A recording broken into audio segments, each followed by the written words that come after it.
Bill Walton, Common Sense CEO and host of the Bill Walton Show, to talk about China working in our DoD. What in the actual hockey sticks? Good morning, Bill. Good morning. Oh, Good morning. my Lord. Good talking with you. This is like one of the roughest mornings I have ever had in 30 years of broadcasting. I don't know what's wrong with my brain. I'm tired. Oh, but here we are. Well, what we're going to talk about blew my mind. There I mean, you it go. is. It's stunning. I mean, we're ProPublica, which is a research group aimed at uncovering bad stuff that corporations and other organizations are doing, found published in July that the federal government outsources all of its IT stuff to technology companies. Mm-hmm. And they discovered that Microsoft had been outsourcing, or not outsourcing, had been using its data engineers for the platforms that support the Justice Department and Department of Education. The engineers were all based in China. What? And they're Chinese. So how did they get that? How did they get that gig? Who gave it to them? Well, we're going to find out. I mean, that's they're once this blew open, every senator and congressman now wants to investigate. Then they should. But this is really just the tip of the iceberg, because we've been doing. American companies have been outsourcing technology operations to China, India, countries all over the world, and it was less. Maybe 10 years ago, it was less of a security risk, but now that we know that China has declared openly that we are their enemy, what on earth are we using Chinese nationals to be engineers working for Microsoft, handling commerce, EPA, Treasury? I mean, Treasury. They were handling the data for Treasury. That's just crazy to me. Yeah. It is. Well, it's also stupid. I mean, Microsoft is run by a very, very brilliant CEO, and I think what's happened is maybe they spent so much time focusing on AI and all that other stuff they're doing, and they just neglected what for them is a fairly routine business, just maintaining systems, and they relied on something. This is pretty funny.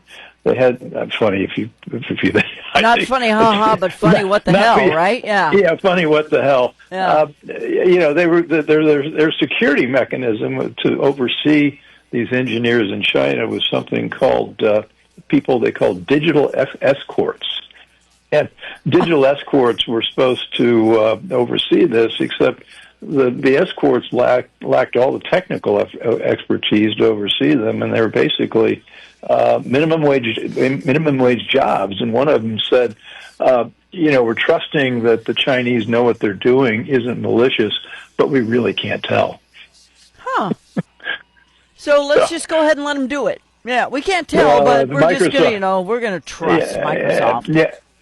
Yeah. Well, Microsoft very quickly shut this down and has been, scrambling to put something else in place. But it's not, it's not just the government. I mean, there's a spite, and this is all too complicated for early in the morning. But SharePoint, which is a service which Microsoft operates that supports information for also not only the government but universities and energy firms and other institutions. They had a hack, and it was a pretty serious hack. And not surprisingly, it was 3 Chinese groups. They have great names for these groups. One of them was called Violent Typhoon. Another one, Linen Typhoon, and then there's Storm 2603. So, so China's at war with us. They've got information. They call it, I think, at the 4 or 5 or 6. I've lost track. Warfares, and they believe cultural warfare, legal warfare, technical warfare, and and actual guns and soldiers is only one of those warfares, and so they see they see technology as a front in their attack on the United States. Of course. And also there's something that's even more, I feel like one of those old vaudeville comedians with their jokes. I got a million of them. I'll play some drum shots or rim shots here for you. It says they have laws that say all Chinese citizens and organizations are legally obligated to assist the Chinese Communist Party in matters of national intelligence and security. And if they are helping them, they're required to keep that cooperation secret.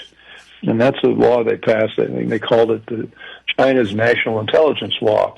Now, how on earth Microsoft missed that law that was passed that was very clear to everybody? And the other thing is it not only requires Chinese nationals working in China, but Chinese nationals working anywhere in the world. Well, let me just say, Microsoft probably didn't care until they got caught. I'm just saying, they probably didn't, because if we tried to do this in China, they would have been shot as spies. Oh, absolutely. Well, this is the cultural divide we've had with the tech community. I mean, up until the last, it seems like 6 months when Trump became president, the tech community was very hostile to the United States.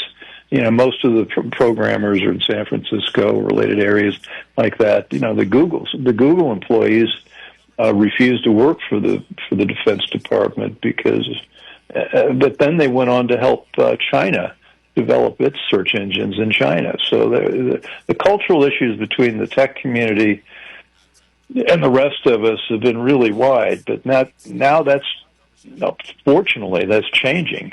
We've got Elon Musk is probably the headline guy, but there are all sorts of, David Sachs, billionaire venture guy in tech, is the cyber czar and AI czar there, and so they're paying more attention to it. And a lot of the tech communities changing gears and willing to work with this, but it's the other thing to keep in mind is if the Microsoft employees in that region are probably Chinese, and so probably.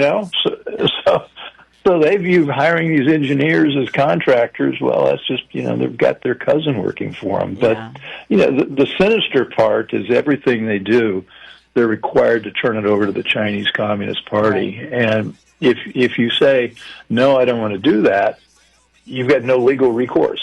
There's no justice system in China that you can push back. Yeah. So we've got 30 seconds left. So what are they out now?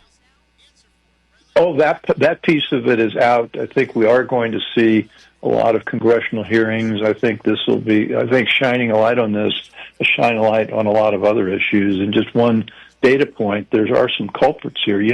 Apple, when it went over to China, trained 24 million people to build its iPhones and work with its information systems. So, well, they say they're non-classified systems, and I'm out of time. I'm sorry. 30 seconds goes very fast. He is Common Sense CEO and host of the Bill Walton Show. Bill Walton. Bill, thanks for the info, and I know we're all just as shocked as you are. It's shocking. Yeah. Thank you, sir. Okay. All right. Okay. Bye-bye. Yeah.